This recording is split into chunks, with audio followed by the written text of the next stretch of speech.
Hi, it's Jamie, Progressive's Employee of the Month, 2 months in a row. Leave a message at the... Hi, Jamie. It's me, Jamie. I just had a new idea for our song about the Name Your Price tool. So when it's like, tell us what you want to pay, hey, hey, hey, and the trombone goes, blah, blah, blah, and you say, we'll help you find coverage options to fit your budget. Then we just all do finger snaps while a choir goes, savings coming at ya, savings coming at ya. Yes? No? Maybe? Anyway, see your practice tonight. I got new lyrics for the rap break. Progressive Casualty Insurance Company and Affiliates. Price and coverage match limited by state law.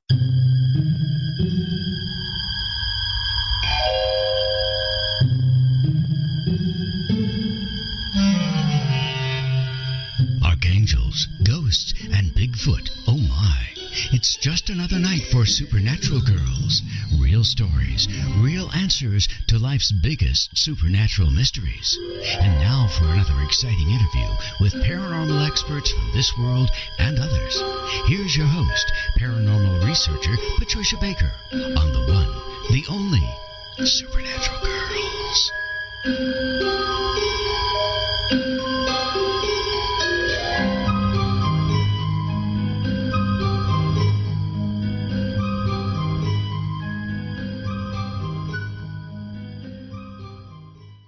Welcome, everyone, to a very exciting show tonight on Supernatural Girls Radio. I am your host, Patricia Baker. I am here with my co-host, all the way from Tucson, Patricia Kirkman, famous numerologist. PK, how you doing tonight? I'm doing fabulous. I just love it when you say I'm a famous numerologist. I'm going to run around with a sign so everybody else will know it too. It's right. Fun. Well, we know all about how famous you are and how great you are. So it's fun. We've been talking and laughing for the last hour with our guests. Have we got a great show for everybody tonight? My gosh, our two favorite people in the whole wide world, Betty, Luca. Well, her middle name, Andreasson, you know that one. Betty Andreasson Luca and her husband, Bob Luca. We love these people. They are amazing. And they're with us tonight for the entire show. And they're talking about their new book. It is called A Lifting of the Veil. And let us tell you, it's a great book. This is a page turner. Isn't it a page turner? You cannot put it down. You can't put it down. And I'm one of these, I read in bits and pieces. I had to go through most of it before I could even put it down. So that says a lot for me. It's tremendous. It's so personal, and it's so touching. And I know we both really felt that we were inside their world, Betty and Bob's world, and they wrote a beautiful story. Now, and it's fraught with their own personal challenges, their own personal hardships, and we're going to get into all of what happened. But mixed in with all of it are their paranormal experiences, the experiences with the beings, which each of them have had. Each of them have had their own abductions, their own experiences, one together that is written about in the book. And it's fascinating. Then we're going to talk about, a little bit later on, the government nonsense, right? How the government has harassed these people beyond belief. We're going to be talking about all of that tonight. So get ready in the chat room, everybody, with your questions. It's irnchat.com, irnchat.com. We will ask your questions for you on your behalf. If you have any questions for Betty and Bob, just write them in the chat room. That's irnchat.com. So, PK, numerologically, what are we up to? What's going on? Well, firstly, we have to remember we're still in a retrograde, and that is going to be true until the 5th of September. Do remember, even though it ends the 5th of September, there's that bit of a shadow period afterwards. So unless you're born in a retrograde, that's the only time we're lucky during these phases. Unless you're born in that lucky part of the retrograde, don't go purchasing things, don't repair things. Just get them fixed once it's over with. Did you hear me, Bob? Because it's not a time, it's a time for taking a look into things, but don't feel it's in concrete yet, because it isn't. You're going to change your mind. And especially for those that are Virgos, they're ruled by Mercury. So Mercury's got a lot to do with a little shake, rattle, and roll going on here. Also, those that have a life path, that is their month, day, and year of birth, added together, reduced to a single number being a 5, those people are doing great. because there's luck that it's all about a high impact, major changes, getting things moving. So for those people, the retrograde's fine. If you're born in a retrograde, you have a luck factor, which is great, but you're only on top of an aces when you're in a retrograde. We have it the flip side. So we get those 3 months, give or take, with the retrograde. The rest of the time is balanced for us. For you that are born in a retrograde, it's just the reverse. Okay. How about that? That's wow. interesting. Yeah, so the rest of us will be beating our heads against the wall until September 5th and a little bit beyond. I think you got it. Yes. All Definitely. right. Okay, so we know Very that now. Important that if you're looking into things, know that you can look, research, but do not do until after the retrograde is over with. You don't want to do it again. All righty that's then. my part of that good news. Yeah, so we're going to sit tight through this retrograde. That is what we are going to do. Sit tight. Okay. Now, I wanted you to take a look at Betty and Bob's numbers because they have this amazing life path where they have had these experiences separately and together with alien interaction. They've had contact, they've been abducted, they've had close encounters, 1, 2, 3, 4, 5, 6, however many there are. So they've had them all. So what's going on with their numbers that would lead to that? Well, I'd have a hard time saying it would lead to that because many people may have the similar numbers or the same numbers. But what it is, their charts combine together. They unite very well for this type of thing. Neither one has a big ego. Both of them are ultra sensitive to what the world needs and what other people are looking for. Both like changes, but they do it creatively, and they're very open to things that are different. That's the first part. Where Bob is more able to push things out there, Betty pulls back on some of these things. She's just not too sure. But both of them are very sensitive to the world at large. And I think that has a lot to do with not only the situations they're in, but how it's kind of like when you go like this, it has to fit just right. And that's what they do. When they're together, they fit just right. So that energy is harmonious and somehow it's also attractive to these ETs. So their ego, their sensitivity, their ability to deal with change, their feeling about the spiritual side and looking into things that are better for others and how to balance the world, they're both identical. Totally different names, totally different birthdays, yet those parts of their chart are identical. How fascinating. Well, if you want a reading from Miss Patricia Kirkman, you can get one, and you can find her at patriciakirkman.com.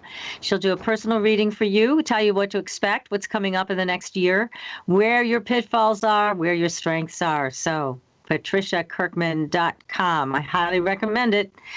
Now, you are so welcome. Very interesting stories we posted this week on Facebook.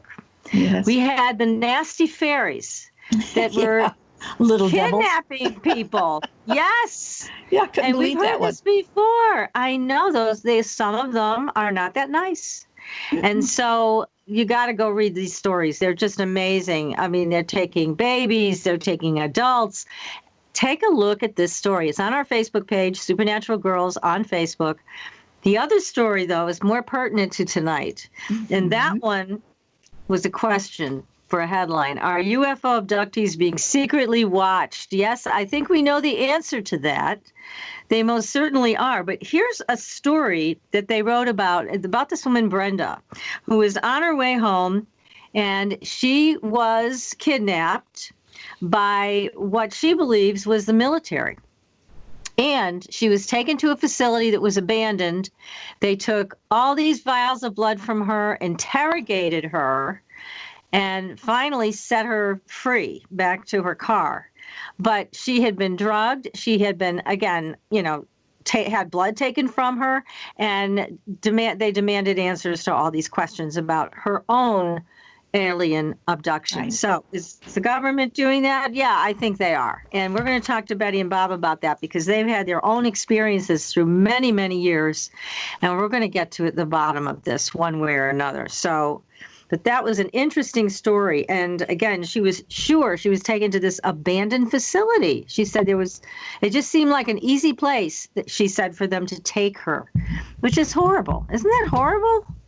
It's scary to think that things like that are actually existing. We try to play it down, or we act like the person telling the story is a little off base, but there are too many things validating what we're seeing and hearing over the years that they can't shake their head and say it doesn't exist anymore. I know, you just can't. And anybody with a brain has to know that these things are happening. The abductions between aliens and humans are happening. And also that the military or shadow government, whoever the heck they are getting involved in violating our human rights. That's what they're doing. Because to drug us, to take blood from us, to interrogate us in a secret facility, none of that should be allowed. This is not a third world country where these things should be going on. This is the United States of America. It shouldn't be happening here. But like you said, PK, it does. So we're going to find out all the details here because, again, we have with us tonight these incredible guests. And I just want to read something to you that I found really touching. It is in, let's see, where are we? It's in the foreword of the book. And this is what this gentleman wrote about Betty and Bob. And he's saying, most of us are down here in the muck, struggling with it. Again, I'm taking this a little out of context. That's why Betty is such an inspiration to me.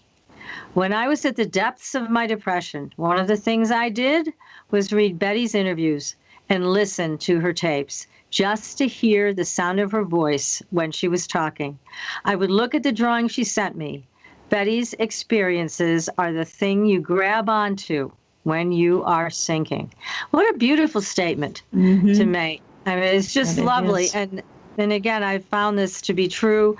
Betty and Bob are an inspiration to so many people that have gone through these experiences and don't know where to turn. And certainly their faith has gotten them through some of the toughest times.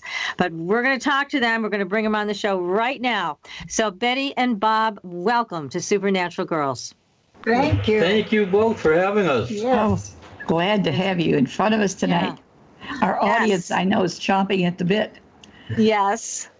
We are so honored that you're on our show first. Thank you so much for giving us the opportunity to interview you about your great new book, A Lifting of the Veil, which is available on Amazon.com, along with The Andreasson Affair, which has been reprinted. So you can buy both of them on Amazon now. And I suggest you buy both because they're both excellent. Excellent books. So what was it that made you want to write this book? This is a little bit different. This is in your own words, and it's very personal. Well, we're not writers, but I mean, things were happening and everything, and we wanted to get that information out to everyone. And it helped us by bringing it out. Yeah, and it was more a chance to let people know how the phenomena and the government both affected us personally as a family, something that was not in the other books. Yes, exactly. You know, there were a lot of personal details that you were kind enough to share with us. And as we were talking before the show, all the different moves you had to make, you moved from one state to another, you know, raising your 7 children, the horrible car crash, the death of your 2 sons, all of these things. And somehow you've come through it all. And I know Bob was with you for now. How many years have you been married? Long time. 39 years yesterday. 39 years. Congratulations. Wow, congratulations.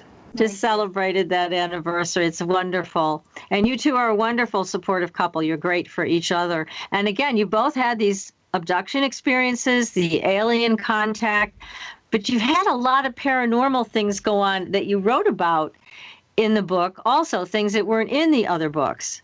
So do you want to share a few pieces of that with our audience? You're going to have to buy the book, you guys, if you want to read all about it in great detail, because these stories are incredible. But there was one where the 2 of you were taken together. That was in 1978 when we lived in Connecticut. And we were getting ready for bed. She was in the bathroom off the master bedroom, and I was sitting on the bed taking my socks off, and there was a whirring noise, a cyclic whirring noise over the house. So I ran over to her, not knowing why really, but I ran over and I put my hands up in the door jamb like this. And all of a sudden, both of us started being lifted up. She wrapped her arms around me, and I grabbed her. We were pulled up together, and as we were being pulled up, color actually drained from us. Mm-hmm. And we got into this area, which turned out to be a huge craft. She was taken to an area where apparently there was an initiation or some type of learning program. And I was taken to another area by two very tall, white-robed beings. And looking at her, I couldn't tell who she was anymore because she turned into a golden figure, as had everyone else that was on the side where she was. So I couldn't tell her apart from anyone else. Oh, my goodness. She went through this initiation, which was almost like a game. I was taken into another room, and I was told by these beings that it was a privilege for me to be there because I was not that advanced spiritually. I hope they just meant at that time. But I'm sure that's what they meant, Bob. They did tell me some things, for instance, that on this plane, on Earth, evil is a necessity. It exists for a reason, so that all of us have the opportunity to make a choice. Without evil, there would be no choice. So we have to be good or evil. And the choices you make determine the path that you will be on when you leave this plane. And they also told me you do, and they made it very clear, they said you do not die. The physical body dies, but the light being, and it's interesting they use that word light being because I've seen them and so has Betty.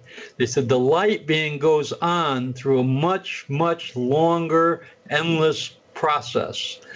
So that was basically what happened in 1978. Of course, it got more involved on Betty's part, but I wasn't there to see that. She can probably fill you in on what happened once she got over on that side. Well, but how much before you go on, Betty, just let me ask a couple questions. How long do you think you were there? I mean, you must have had some missing time when you came back. Were you there for an hour, 2 hours, all night? How long was this abduction? You know, we never really got to find that out because it seemed like we heard the noise. I rushed over to her. And then it was almost like I turned around and walked back to bed. However, if they are not on linear time as we are, so they can take you out at 8:01 and bring you back at 8:02, it's like no time has passed for you. Wow. So Amazing. Now, when you got back, did you look at each other and just say, what the heck just happened? Exactly, because we didn't have memory at the time of the actual experience. We knew something was strange, and the noise directly over the house was highly unusual. It didn't sound like any aircraft or helicopter or anything like that. But all we knew was something unusual had happened. But that wasn't strange in that house. Sometimes on one occasion, we woke up at 3 o'clock in the morning, and the windows are all open, and the birds are outside chirping away like crazy at 3 a.m. And in this same house, both the girls, Bonnie and Cindy, had seen people, shadow people. We all heard footsteps. If we were downstairs, they were upstairs. If we were upstairs, they were downstairs. The most unusual thing in that house, we came down, the bedrooms were upstairs. We came down one morning for breakfast. All of the crown molding was on the floor. The nails were still in the wall. And our glassware, our glasses had little white squiggly marks in them like they were etched. And a big spaghetti pot, stainless steel pot with a rolled steel edge, had split right through the rolled steel edge. So something had to do that. It took some kind of energy or force or whatever.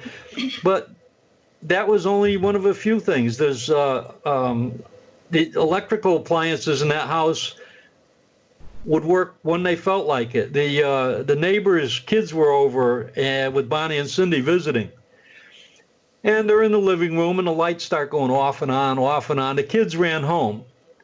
Scared, probably. Yeah, the electric stove sometimes would work, sometimes it wouldn't. And everything was checked, all the connections, the fuses, there was never any problems found. The basement light, there was a hallway going down to the basement. The light goes out. So I flicked the switch a couple times, nothing happens. So I put a new bulb in. First step, right? Flip the switch, nothing happens. So I'm scratching my head trying to figure out what's going on, but I figured, the heck with it. We went to eat or something. Anyways, a short time later, light went on by itself. Another occasion, I chased a man, a full-bodied figure. I chased him into the basement.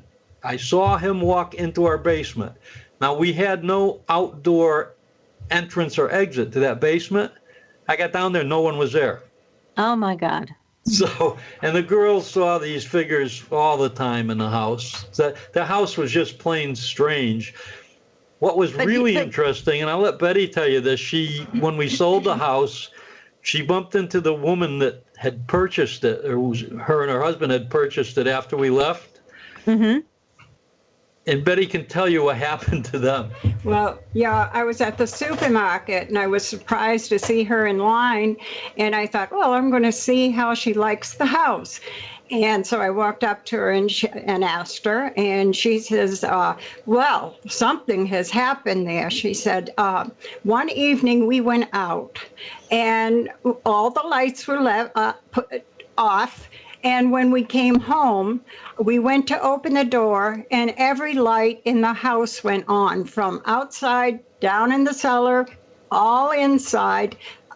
All the lights were on and they had shut them all off. So that was, I was kind of leery of asking her that question because I thought, here she bought the house and then she came out with that I thought, uh-oh. But at that time when Bob and I were taken up, I was taken up and I grabbed hold of him and we went up and we turned like there was colors all around us, and he went one way and I went another way. At that time, Bob's daughter Wendy was staying over with the girls, and I didn't know it, but evidently they too had been taken up, because when I was taken up, I was changed into like a light being, a golden light. And there were other people there that were also like golden light. And they seemed to know me and me know them. And we would touch hands with our hands together. And it was almost as if we both and all of us had a promise about doing something. But anyway, there was this long, round walkway, and I had not seen Bob since we were taken up. And I happened to look over across the walkway because I was looking at 3 tables on the lower part of this room, and there were blankets over 3 girls. And I'm wondering what is going on. And at that time, I was starting to change. I was changed into a golden person. And I looked over further and I could see Bob along with 2 very tall beings with white hair and in white robes. And they were escorting him someplace else. I tried to yell to him, but no voice that he would know. And I'm waving my hands and everything, but he did not recognize me because I was just a light being. After that, they took him, and I was all upset looking down because I knew it was the 3 girls they had down in that room and were examining them. These other golden light beings came over to me almost as if they knew what I was going through because of the girls. I was so upset. And as soon as let me just ask you. Betty, let me just ask you a question. You say the 3 girls. Do you mean your daughters or just 3 girls? No, they were 3 girls. My 2 daughters and Bob's daughter. She was staying overnight with my 2 daughters. So they were the ones you were looking at, and that's why you were so upset. I was upset over that. Right. Yes. Yeah. And the beings came over to me, the light beings, and they held their hand on me, almost like a mother, and they were petting me, and it took away that fear and my thought about what was going on. And we continued around this edgeway into another room. And in this room, it was like a banister, and it had these silver plates on it with lights. And what happened was the light beings started to lay back on these, the rest of the banister. And so I thought I may as well do it too. And I did that. When I did, all of a sudden we tumbled backwards into a ball, and there was a ribbon of light that went down from this area into a very lower area, and we just rolled down that ribbon of light, and we became that color briefly. We stood there, and then we sat in a very strange motion. Our legs were fit in a very odd situation briefly. And then someone came, another one of the beings came, and they had all these tools, different shaped objects, and they were passing each one of us the objects. Then we were brought into another room, and one of the people, the beings that were there, they were given a rod with 2 points on it. And we didn't know what they were until the game started in the other room. It was sort of a game we were playing where we had to throw the objects, and then you had to grab one of them. And it sounds so like almost like a, before you go on, because I don't want you to give away all the information. Mm-hmm. I want people to buy your book to get every detail. But this is a fascinating abduction experience, and that you have such a clear memory of all of these things that they did. So now let me ask you, when you all came back and you realized the girls had been taken too, did the girls have any memory of it? No, I don't think they did. Okay. They were, because they never said anything to me. Mm-hmm. And at that particular time, I had not recall of the girls being there until I was on that walkway and saw the three of them Wendy down had below. a dream about UFOs She that did. night. Oh, Bob is saying Wendy, his daughter, had a dream that night of what had happened. Okay, so she did have a little bit of a bleed through in her dreaming world about this. It's an incredible experience that you both have had, and you shared this together, although you were in two different parts of this spacecraft or whatever it was. But it's really, now again, we're gonna take a break in a couple of minutes, and we've got some questions for you coming up in the chat room, so we'll get to all of it. But your thought is that they weren't trying to do anybody any harm, right? No, definitely. No, Okay. it was a learning lesson for us. Mm-hmm. So both of you were on a learning curve. Over with the tall white beings Yes. with white hair. It's I was with the fascinating golden people. And we had Right. that game, and then we came out of a door, and we came back in our own form. And I was it's so taken back down. interesting that you saw the beings that Bob saw, and that you saw yourself as a being of light, and Bob saw you as a being of light. So there's quite a lot of corroboration here of this experience. Right. It's really fascinating. PK, what do you make of this? I'm listening and I'm thinking to myself, do you remember the house number of the place that you were living then? Recall, honey? 99 Draper Avenue. 99? Isn't Yeah. that strange? 9 is universal and it's for the world at large. And it deals with this high spirituality of things. My, Very how interesting. wonderful. Wow. Different Yeah, places that see, you've been there when it things is. have happened. Let's take a look at the house numbers and see Yeah. how they connect with your personal years as well. See what was drawing what forward. Well, Yes, that was really, really unusual. I mean, everything was different, you know, and it just kept moving. It was unusual. But you guys, it's not just the house with you both, because I know you've had wild experiences no matter what house you're in.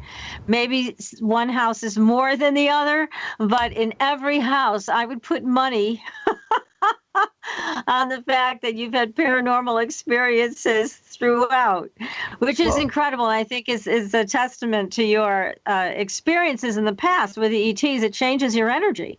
But we're going to have to take a very short break. And so everybody stay tuned. Please write your questions in the chat room, and that is irnchat.com. That's irnchat.com. We will ask your questions on your behalf. And also go to our Facebook page. It's Supernatural Girls on Facebook, and take a look at those stories we've been posting all week. They are so interesting. Don't miss out on that. Sign up for our newsletter, The Fringe Files, which you can find on supernaturalgirls.com. That is our website. Again, supernaturalgirls.com. So stay tuned, everybody. You're listening to Supernatural Girls Radio. We'll be right back.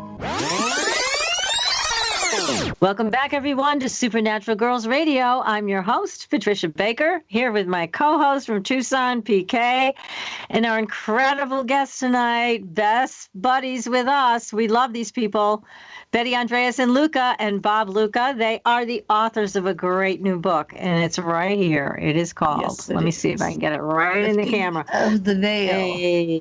Lifting of the Veil. Yes, there it is. This is a book not to be missed. It is very personal. It is very touching, and it's very informational. It's got everything in it you want to know about these experiences, including the government and what they've been up to and how they harass people relentlessly that have been involved in this phenomenon. But right now, we've got a couple questions from the chat room we're going to turn to. Now, this one is from Klaatu, who is saying, "Good day, Betty and Bob. Do you remember if your sense of smell, touch, taste, sound, etc. in this place seemed familiar, or could you detect something was out of place?" And this he was talking about with your abduction experience when you were both taken together. Do you remember anything that felt familiar? Not really. Did you? Well, not in that particular one. In an earlier one, I did notice the inside was cooler than it was outside, and there was a slight odor of almost like after a lightning discharge of possibly ozone. Ozone, yes. Yes, We've heard this. We've heard this before about burning ozone, that when they're looking in. Hi, it's Jamie, Progressive's Employee of the Month, 2 months in a row. Leave a message at the... Hi, Jamie. It's me, Jamie. I just had a new idea for our song about the Name Your Price tool. So when it's like, tell us what you want to pay, hey, hey, hey, and the trombone goes, blah, blah, blah, and you say, we'll help you find coverage options to fit your budget. Then we just all do finger snaps while a choir goes, savings coming at ya, savings coming at ya. Yes? No? Maybe?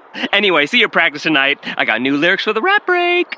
Progressive Casualty Insurance Company and Affiliates. Price and coverage match limited by state law. And people, at least in the past, that you could smell the burning ozone. That's how you'd know they were around.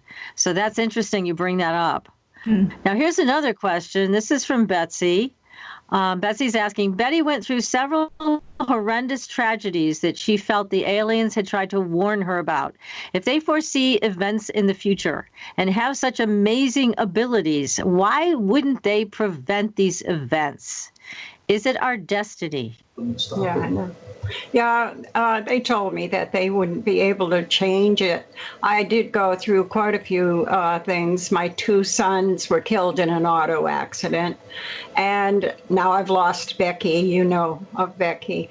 Yes. And I had quite a few hardships because my ex-husband had just taken off, and I had a big farm to take care of, and so it was difficult. Very difficult. And again, that's what I commend you on being, so giving about your personal life, sharing these details. Yeah. And again, when PK and I were reading this, it was like we were right there with you. But that's a good question from Betsy, because you do wonder, why don't they intervene? Why don't they help us out? And even with Becky, that was one of our questions when she had cancer. Why wouldn't they intervene with her? She was such a talented psychic medium. She went through these experiences of abduction with you. She had her own guardians around her. But when it came to this, there was really no help in sight, was there? No, there wasn't. Becky had quite a few unusual things happen. And one thing, she used to take pictures of orbs outside her house. There were hundreds of orbs there, but the strange thing was, in each orb was the form of a cross. So I've never seen anybody do that before, ever take a picture like that. And there were hundreds of them out in her yard. Incredible. Well, she was just such a great talent. She's completely missed here. I mean, we miss her dearly. And yes, she was able to do incredible things, speak and write in the angelic language and things like that. So, yes, we miss her terribly. And again, it is a question. You know, we always ask, why didn't they intervene? And so here's Betsy asking the same question about you, Betty, and some of the things that you went through, but they explained to you they don't do that. So Let me ask a question. It possibly isn't, although they can't intervene, but by allowing you to be aware of it, they're preparing you in a way to make it less traumatic for you. I think that is the case, yes. Yeah, because that's what it feels like. Yeah, very much. Here is a question from Ben. He's asking, Bob, what did the white-haired beings reveal to you about the nature and purpose of animals? So basically what they said was that we would be surprised if we knew the importance of animals, and that those people presently in our realm that mistreat them will be paying later. I don't know exactly what they meant, but there would be a severe penalty to pay for those that mistreated animals. Very happy to hear that. Me too. Yes, because there's no excuse for that at all. No, and definitely these poor not. innocent animals. Yeah, that's why I'm glad to hear. That's great news. Yippee. So people should think twice before they try to take out their aggressions on a helpless and innocent animal. Well, that's good. Well, Ben, I hope that answers your question. So again, so many things have happened to you. I'm like, okay, my goodness, where do we go next? There's this wide field of experiences with you both. But let's take a look in at some of your experiences with the government. How about if we start with the helicopters? Well, once the first book came out in 1979, our house began to be overflown by black helicopters, mostly Huey UH-1s that had no identification numbers on them, which is against federal law. They got to be so often and so low that our neighbors, one of our neighbors who was a city councilwoman, started to document the times that these overflights took place. When I contacted Ray Fowler, he thought, well, maybe you just happen to be in a flight path. We moved from that house a year later to Cheshire, Connecticut, and lo and behold, we weren't there a week and the flight started over Cheshire, Connecticut. They also followed us on vacation everywhere from New Hampshire to Florida. At times, they buzzed our car while we're on the road in rural areas. At one time, they passed over our car. Two Hueys passed over us at approximately 50 to 60 feet of altitude, and that's kind of intimidating. I couldn't resist. I had to give the pilots the old single finger wave to let them know what I... But we also had some fun with them. I had a friend in the military that had a sense of humor like my own, and he made us an exact replica of a surface-to-air missile. Well, the helicopters usually approached our house from the north. So we set up this missile on the south side of the house. Now, I had flown over the house myself, and I knew you couldn't see where the cement pad was until you were pretty much over the house, almost directly. So we set the missile up there, and I told Betty, I'd watch. I said, this should be fun. Well, along comes this black Huey, low altitude. As he cleared the roof, I thought the blades were going to break. He pulled that into such a sharp right-hand evasive maneuver sideways. I told her, I said, I'll bet you that fella's on the way back to where he came from. He's going to get himself a shower and change his underwear. I'm so fantastic that. Yes, they did not expect that. we had a little fun with them Now, from time to time. But now most people have never found out exactly where these helicopters came from. There's a very elite Army unit called the Night Stalkers. And they are based out of Fort Campbell, Kentucky. There's approximately 300 helicopters at that base. It's one of the biggest ones, it's the biggest one in the country. The interesting thing is, for people that are familiar with the Betty Cash, Vicki Landrum case, where they were severely got radiation burns as this UFO hovered over their car, 23 Chinook helicopters showed up and escorted that thing away. Those helicopters had to belong to the U.S. government. Nobody else can afford to operate 23 of those helicopters. But the part that really irritates me, the government denied any involvement. Those women and the grandsons suffered severe radiation burns, skin blistering, hair falling out. The government would never admit to involvement. They never paid a penny for their medical care. And this all started back in Roswell. Want to believe that or not? Okay. See, this is a huge problem. Now that craft was one of ours, and something was malfunctioning, and these people got caught up in its wake, and they were harmed for sure. Yet we have all of this denial going on, and these poor people never get any medical support, any help. Now, I think one of them even passed away from the experience, didn't they? One of them did, yes? I believe so. Yeah, both women. It was a boy. But anyways, it's a terrible situation because not only do abductees, and we've talked about this a lot, get a lot of guff from everybody else who doesn't understand the phenomenon, but they also get harassed by the government. So you guys get it from all sides. You don't get any kind of a break with this. Well, if we go back to Roswell, after Roswell happened, policies were set in place. The policies were ranged from denial, ridicule, and intimidation. Because of those policies, everyone in the future that reported something serious, and I'll start with Betty and Barney Hill, my wife and I, Herbert Shermer, police officer, he lost his job, lost his home, lost his wife. Lonnie Zamora, state trooper, had a highly credible sighting of a UFO on the ground. He was so harassed, he gave up his job as a state trooper and was managing a gasoline station. And right up to today, with Larry Warren, who reported the incident at Bentwaters, he is still being attacked to this day because of policies that the government put in effect. And, you know, my view is, hey, it's because these policies have ruined people's lives. Honest people that are reporting what they've seen. I think the government ought to be held accountable. I agree. Of course, I think it's time. It's going to happen. And one word about Roswell, too, that I'd like to get in, because people have been so misled. They think that the balloon, supposed Project Mogul that crashed at Roswell, was an isolated incident. It was not.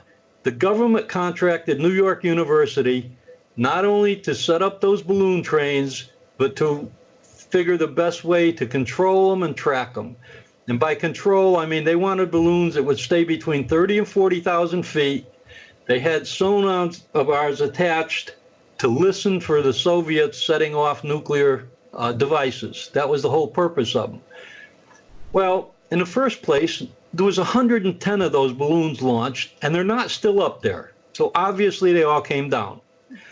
Right. When the one crashed at Roswell, supposedly crashed at Roswell, they said that Major Jesse Marcel couldn't identify neoprene balloons, plastic.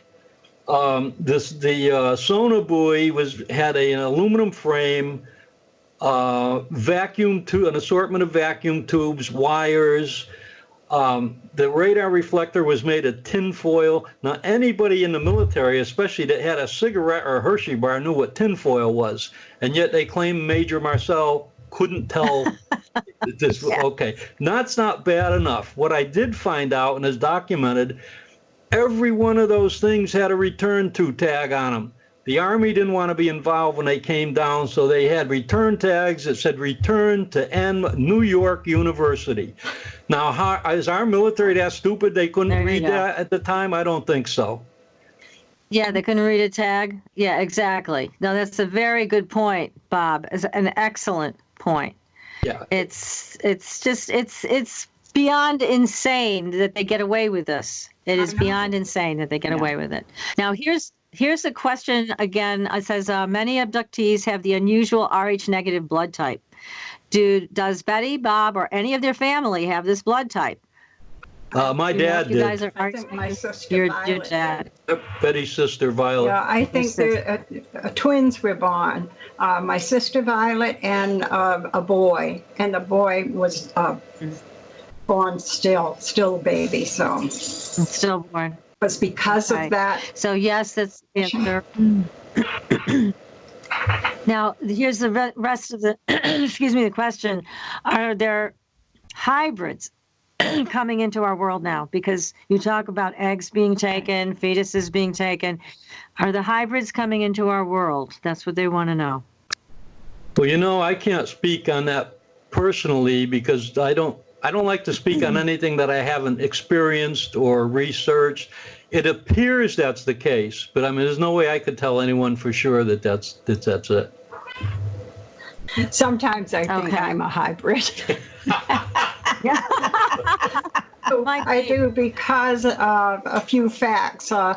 My mother had, when she was younger, it might have been a dream, but she said there were these small people on her bed walking in a circle saying different things, and she thought they were swearing at her. Now, it could have been a dream.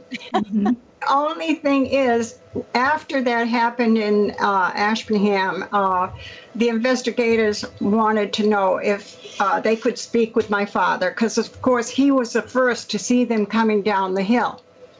And so I asked my mother, and I said, Mama, do you mind if they come over to see you? She said, no, Betty, don't send them over here. And she wasn't talking about the investigators. She thought I was talking about the little people. Uh-huh. So she was scared of them. Yeah, she was quite afraid because she was in the living room when they came in as well. They put my mother and the children in a state of suspended animation. This might which is be another coincidence. Go ahead. But my mother also had an experience where she remembered the inside of a craft, but she would never undergo hypnosis. She was afraid of it until the day she died. She would never talk about it or never undergo hypnosis, even though we tried to get her to go several times.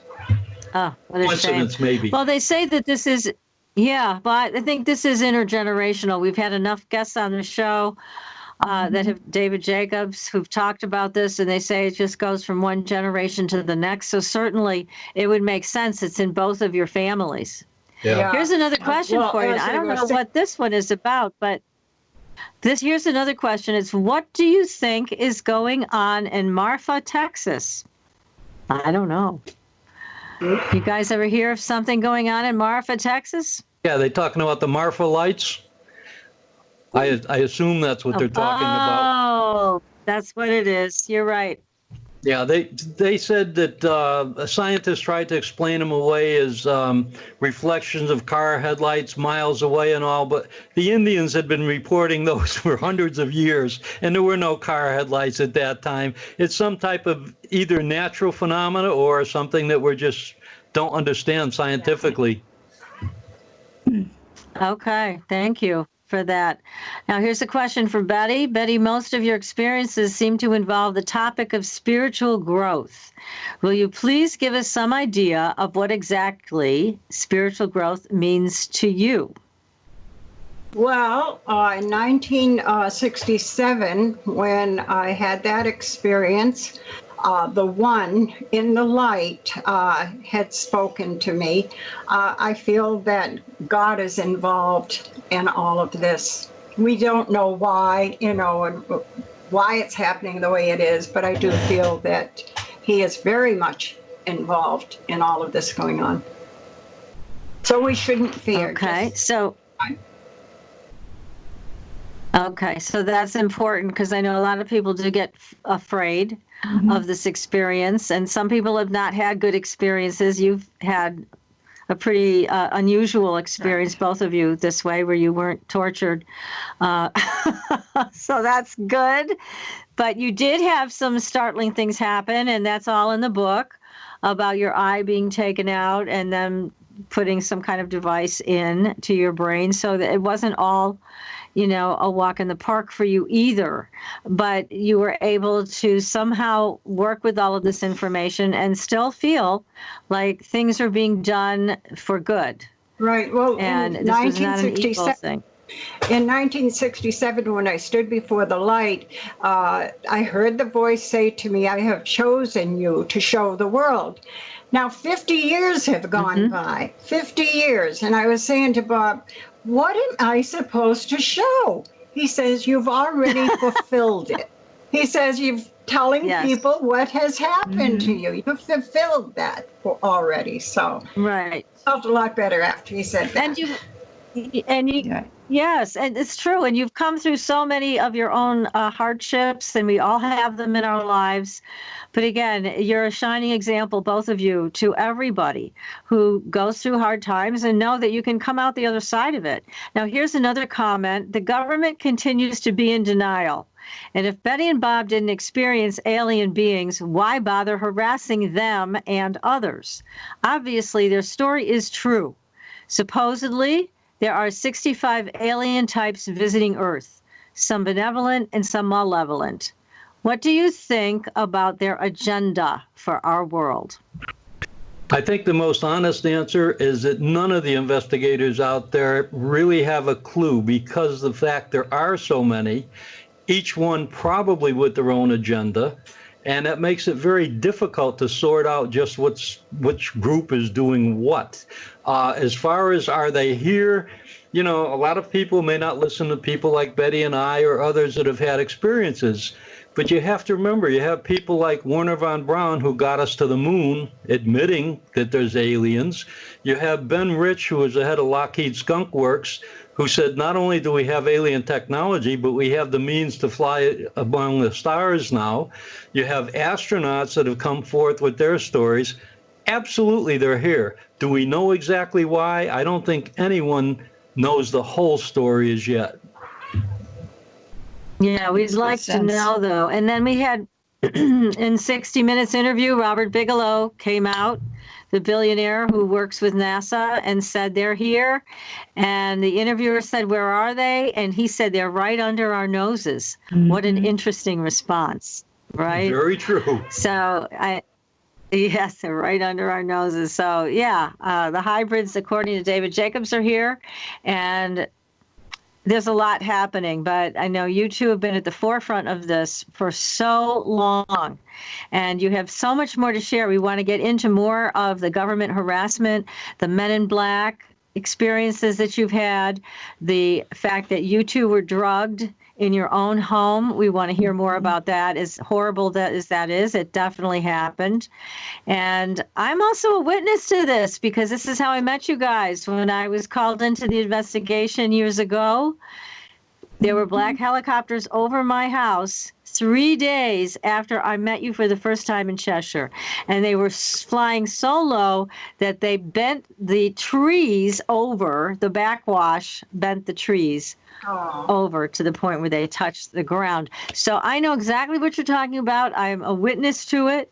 It's all true, and we're so happy to have you here on the show with us tonight, letting everybody know what's going on.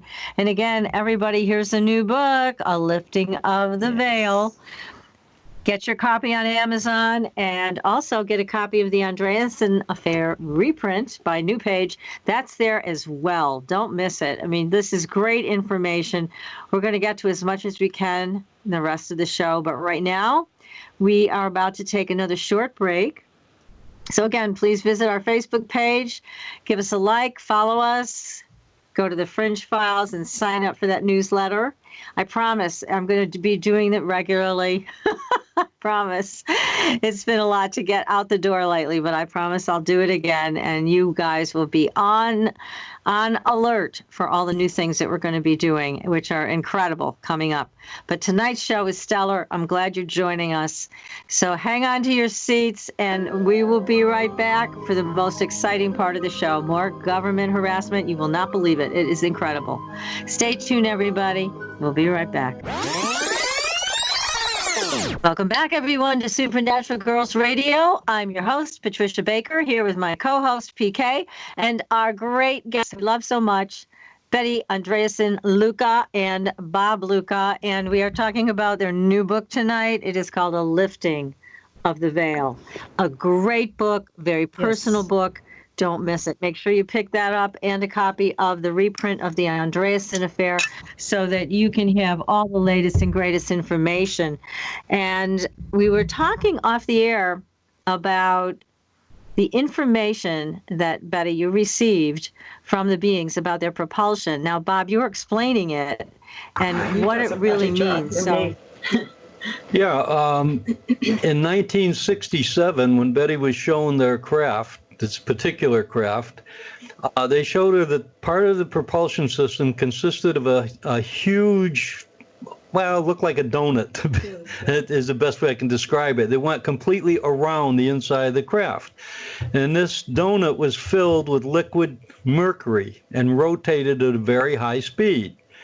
Well, nobody paid attention to it in the first book because people weren't aware. But today, we have an aircraft called the TR-3B and several other models, offshoots of that in fact use liquid mercury rotating in a cylindrical tube, because what they found is that when it's revved up high enough under high atmospheric pressure, it negates gravity by 89%.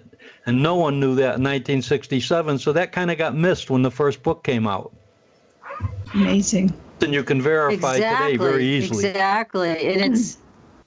And then recently, exactly. And this is right in line with Betty Hill's star chart too. Mm-hmm. Exactly. Recently, my daughter was over, Bonnie was over, and she was going over her sisters for Thanksgiving. And we happened to talk about when they were kids, they were wondering where the cellar door was to get in the old house that we had. We changed a lot of the house. And so anyways, she told me that when they lived there, they were outside, the kids found mercury in the yard. And they were holding it and playing with it like Play-Doh. Oh, no. I didn't realize. I said, why didn't you tell me that's poisonous, And I thought also the craft that landed up in the back of the house on a slight hill, perhaps that was some of their mercury liquid in some way leaking out in the lawn or the ground below, because grass would no longer grow there.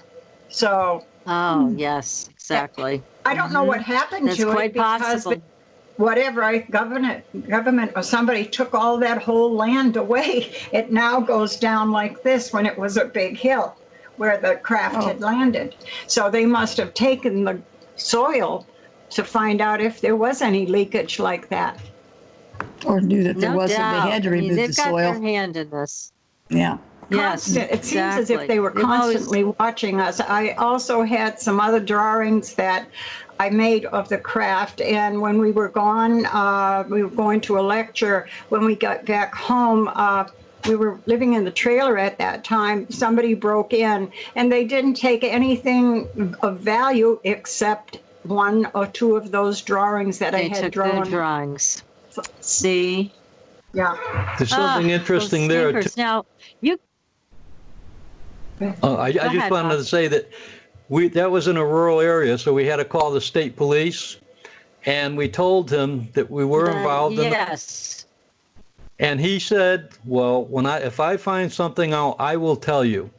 A week later, I went down to the trooper's office, and I was informed by another trooper that this fellow had been transferred and they didn't know where they could get in touch with them. Really? And that happened with the Federal Aviation Administration as well. These people just disappear Amazing. and or have no memory. Yeah. So anybody who Incredible. wants to help you out, they try to get them out of the way. Now, you had an experience also in your own home, which is horrific. I'd love for you to tell that story. People need to hear this. They need to know that this is what our government or shadow government, whoever the heck they are, this is what they're doing. What, which experience were you referring to? You broke up a little bit. I didn't hear the beginning. You were drugged in your own home. Oh, okay. The night that you Betty both went to sleep, you heard the noise, you went for your gun. We're living in Cheshire, Connecticut, and we had retired for the evening, and it was pretty late, probably 2, 3 in the morning, something like that. I distinctly heard 2 men talking in our kitchen. Now, the kitchen was outside of our bedroom was a small hallway, and then the kitchen was off to the right. I could hear these men clearly. So I looked up. We had a large Belgian Shepherd dog. He weighed about 90, 95 pounds. The dog got up, his front paws slid out from under him, and he fell right on his face. So I said, oh, this can't be good. So I reached in my nightstand to get my pistol, and the next thing I know, it's morning. I have a terrible headache, and Betty got up, and she had a terrible headache as well. Because I said, wow, that's like a hangover, but without having anything to drink. So we went to our respective jobs. At the end of the day, she came home, I came home, and she said, my left arm has been hurting me all day. And I said, that's funny. I said, my right arm has been really paining me all day today, too. Because she's right-handed, I'm left-handed. So we took off our shirts, and right about in the place where you usually get a normal needle or vaccination, there's a puncture mark and approximately 1.25 inch diameter black and blue mark around it, on both of us. Well, later on, I had a chance to talk to our family doctor, and I asked him, I said, should we have gone to the hospital, or, could that have shown what was injected into us? And he said, no, by that time, it just would have, it wouldn't have shown up on any test. And why we were left in a bad way here, we thought, well, we could call the police, but then again, are the police going to believe you? Somebody came in a house and put you out with a drug. They knowing that we're in the UFO phenomenon, they probably would have thought we're nuts. So we just had to let it go. But I just wish I was awake a little bit longer, because government agency, government agent or not, being in our house like that, I would have shot the person. Yeah, I mean, it's unbelievable that they would attempt to do this, that they did it, and they get away with it. I mean, it's to me, this is unconscionable. Scary. It really is. It's a horrible thing. And then at the same time, they're speaking out of both sides of their mouth, because on the one hand, they're saying there's no such thing as UFOs. On the other side, they're following you. They're shadowing you like crazy. The Starlight Lounge presents An Evening with the Progressive Box. Oh, what a great audience. Let's dim the lights for this next one. Nope, too much. There it is. Gotta get things just right. Like Progressive's Name Your Price tool. Tell us what you want to pay, and we help you find coverage options that fit your budget. And now, the mood is right. Wait, the lights are back on again. Trudy, can you? And now it's completely dark. Progressive Casualty Insurance Company and Affiliates. Price and coverage match limited by state law. And the reason I think they're following you guys is because Betty has been able to draw details. Yeah. She's been able to remember details. And so that fine artist eye that you have, Betty, and all the drawings and paintings you've done, I'm sure that drives them crazy, because you have all this information. One of the things that they will see in the book, and I'm not going to give away anything here, but there is proof that the FBI was keeping a file on us, even though neither of us has any criminal record. And then the Department of Defense hacked into our home computer twice in 48 hours. And if people see the book, they're going to be very surprised at what agency within the Department of Defense hacked into our computer, because you do not see that every day. You don't, and you're the only people that we know that have actually been able to catch them in the act. You've been able to do that. So again, here's the book, everybody, A Lifting of the Veil. If you want to see the proof, it's in this book. You will see the documentation that Betty and Bob have, and it is quite compelling. Now, you see, I'll tell you another thing that bothers the heck out of me with all of these things. You know, I contacted a CBS producer about this, Correct. about the hacking of your computer, and that you had proof. And I went through the whole story with him. And here was his response. I wanted to throttle him. He said, oh, well, they had a UFO experience. Well, then I think it's the government's right to do this. I was like, really? Why? I don't think so. I don't think it's the government's right. These people have broken no laws, and there's nothing that says that UFO abductees should fall under some surveillance and be drugged in their own home and have helicopters intimidating them on the roadways and wherever they are in the United States. That's crap. And so he ended up not doing the story on CBS News about this.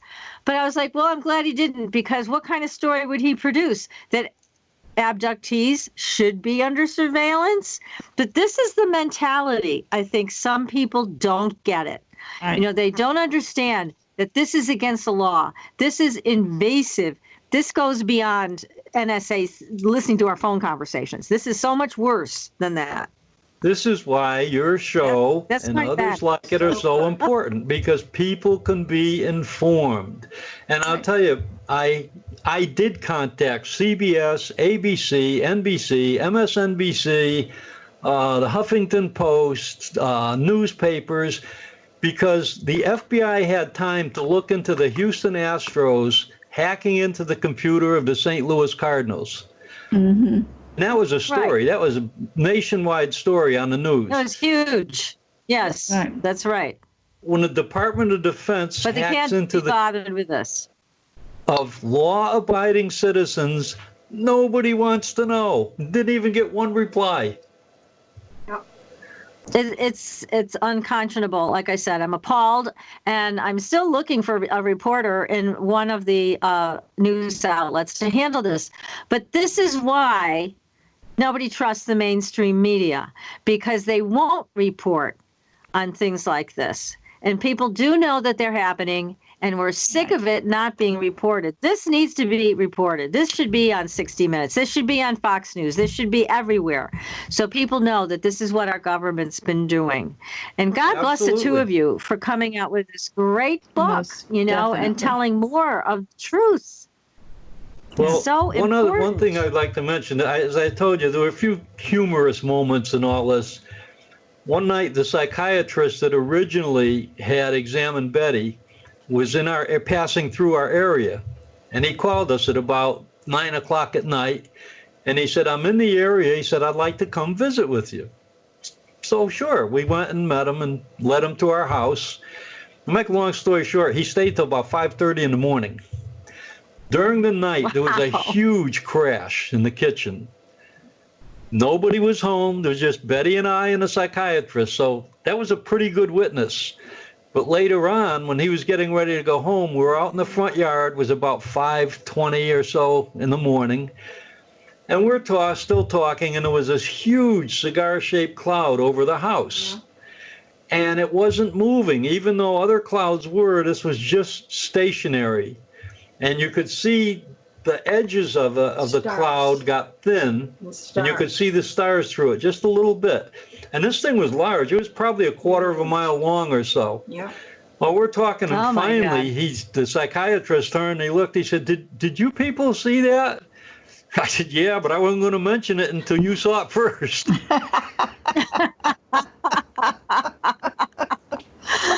Oh, that's great. Oh, gosh. You have to keep your sense of humor with this stuff. Otherwise, I don't know. You knew Larry Fawcett. And now you've also... we miss Larry. Passed away. Yeah. Yeah. He and his wife, Lois, were over for dinner one day. And we're sitting, this is in the house in Cheshire, and there was a etagere with glass shelves on the side opposite Larry. And there was a little bell there, like a dinner bell. It was made out of glass, and it had, of course, a little clapper inside. Well, the bell started to ring. Larry is very scientific mind oriented. He's been trained in criminology, police investigation. He jumps up and he runs over to the shelf and looks. And problem is, there were bottles of liquor and other liquids on the shelf. They weren't disturbed at all. Yet this bell was ringing, and he had a problem with that. I bet he did. God bless Larry. He was great. Yes. Now, also, you had an experience with the Men in Black, right? You had a couple of experiences with them. On one trip to Florida, we used to drive from Connecticut, or I'd drive from Connecticut to Pompano just straight through. But this one trip, we hit road construction, accidents, and by the time we got to Lake Worth, I was just so exhausted, I couldn't hold my eyes open much longer. So we got off of 95 onto Lake Worth Road, and it was a beautiful campground there, a Lake Worth campground. So I pulled in there. I went in to get us a room. I mean, a room, yeah, a lot. And while I was in there, two people were talking about a UFO sighting over the campground on the previous evening. Oh, my. Well, I was so tired, I didn't want to get involved in any conversations, so I just paid for our lot, went and parked the car. And in Florida, the way the lots are lined up, the roads were east and west, and the lots were north and south. So as I pulled the car in and parked it, the compass was on just about due north. Well, Betty and I were sitting there for a while. The car we had seats that folded down. It was fairly comfortable. We thought we'd get a good night's sleep, get a shower in the morning, and be on our way. Well, we're sitting there, and all of a sudden, this baseball-sized ball of light comes right through the driver's door of the car. And it's multifaceted. It looks like a disco ball. And it floated silently in one side of the car and out the other. So she saw it, I saw it. I said, it's not a hallucination. So we just thought, well, make a mental note of that. And we're off to sleep we went. Well, about midnight or so, I heard a car door close, or it sounded like a car door closing. And I looked out back, and a black or dark-colored Cadillac had parked almost at the back end of our car. So I figured, well, somebody's trying to beat the campground out of their feet or just going to have a nap and take off. About 3 or 4 o'clock, I think it was more like 3 a.m., I needed to use the restroom, and it was probably about 20, 30 yards from where our car was.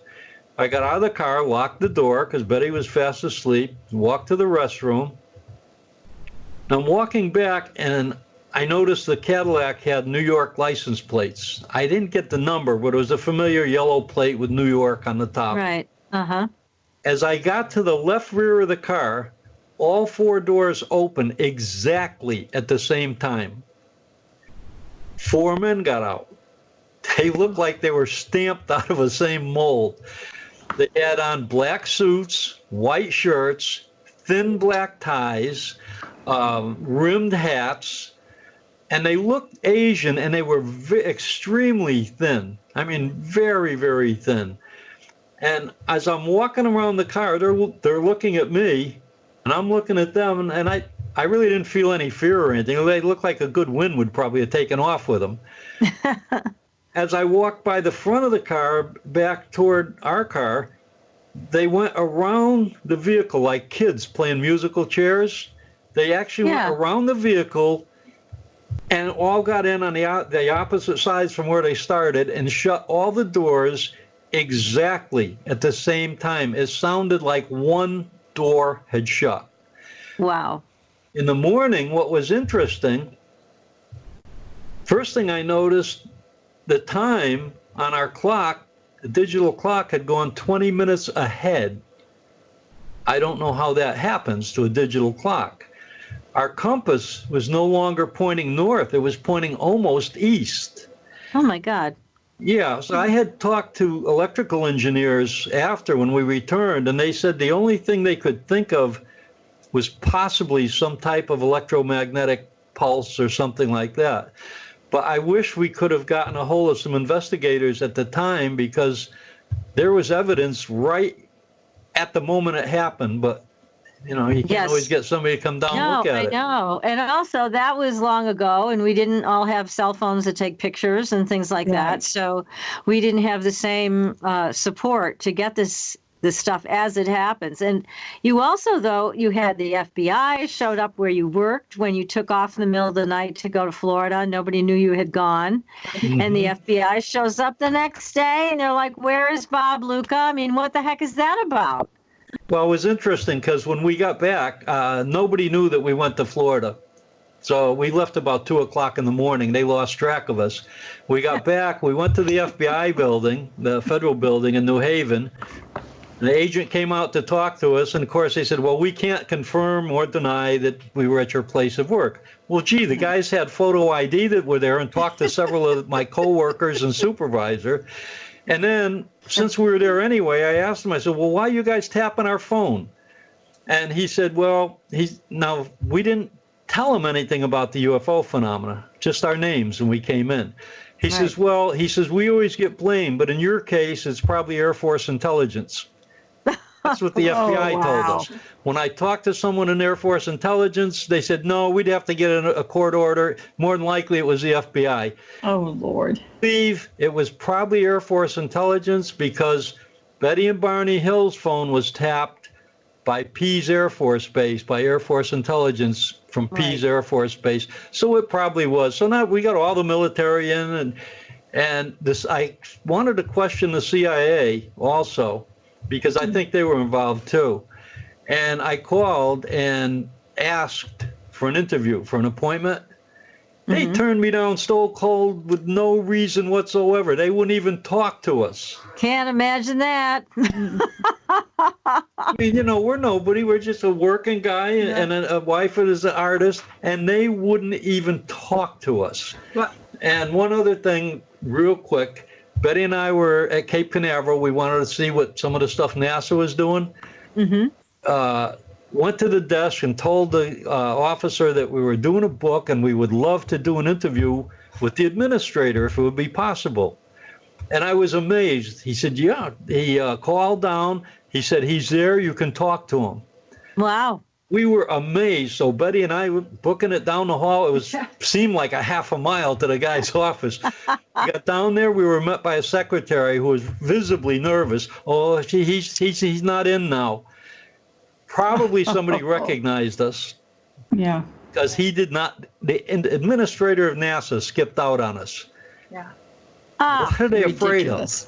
Yeah, what are they afraid of? Well, they don't want us to know what they know, but we know it anyways. I mean, that's the thing that it's so funny to me.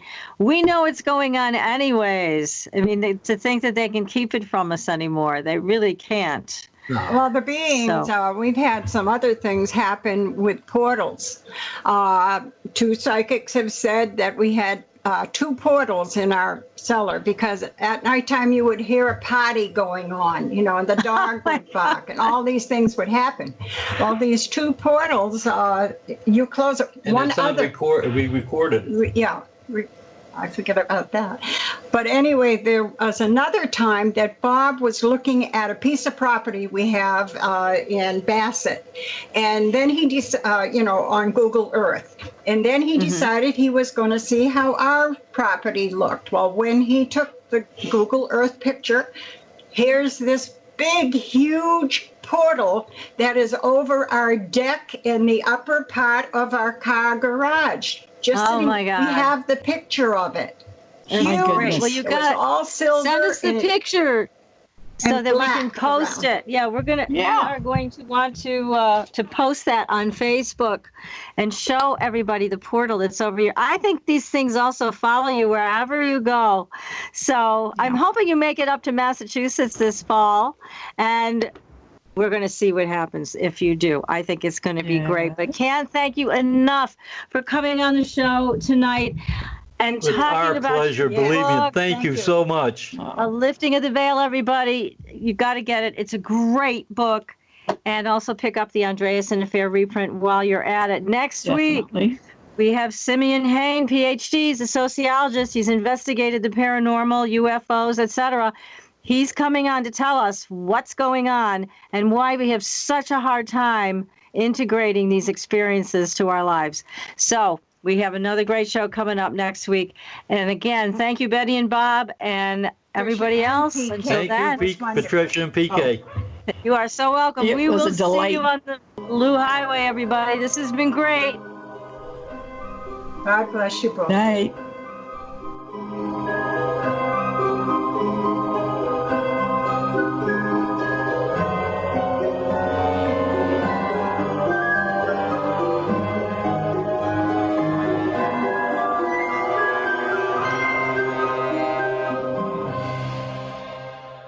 Progressive presents Get Pumped. Inspiration to help you do insurance stuff. Okay, time out. You're gonna let your budget be the boss of you? Take control with Progressive's Name Your Price tool. Tell us what you want to pay for car insurance, and we'll help you find options that fit your budget. Here's some music to get you pumped. Da-dong, da-dong, da-dong, da-dong, dang, dang. I hear your budget laughing at you. Oh, wait, that's just those kids laughing at me. Ignore them! Da-dong, da-dong, Progressive Casualty Insurance Company and Affiliates. Price and coverage match limited by state law.